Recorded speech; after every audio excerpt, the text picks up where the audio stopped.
सुगना भुलाइल बाड़ो माया के बाजार में।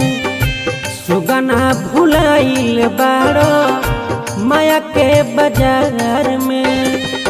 खाली हाथे आइल बाड़ो एहसान सार में। सुगना भुलाइल बाड़ो माया के बाजार में। सुगना भुलाइल बाड़ो माया के बाजार में।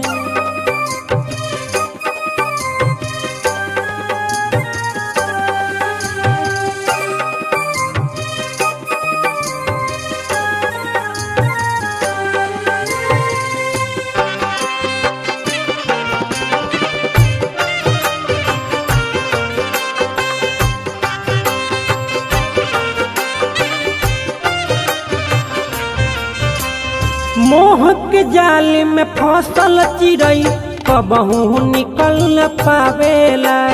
चारे दिन के डेरा बाटे झूठहू याद सतावेला।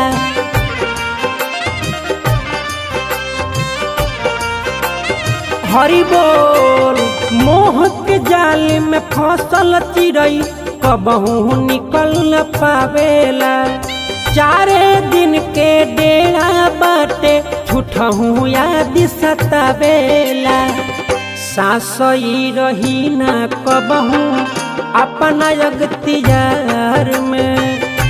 सुगना भुलाइल बाड़ो माया के बाजार में।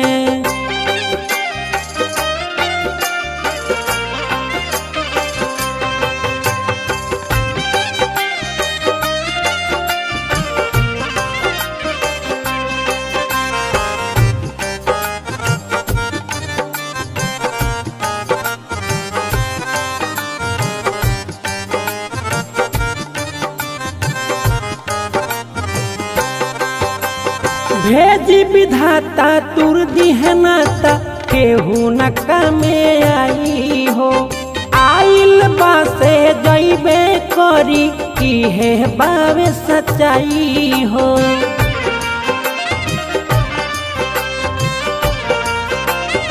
जय हो। भेजी विधाता तुर दिहे नाता केहू न कामे आई हो। आइल बासे जइबे करी इहे बावे सच्चाई हो। विधाना लगावेले नैया किनार में। सुगना भुलाइल बाड़ो माया के बाजार में।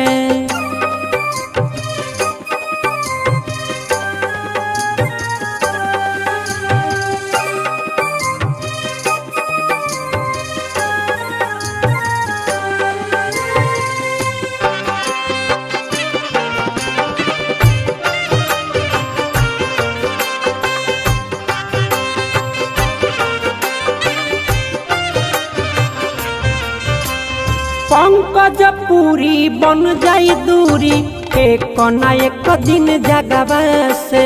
सात बचन बा सात जन्म के उहो तो हट जाई लगवा से।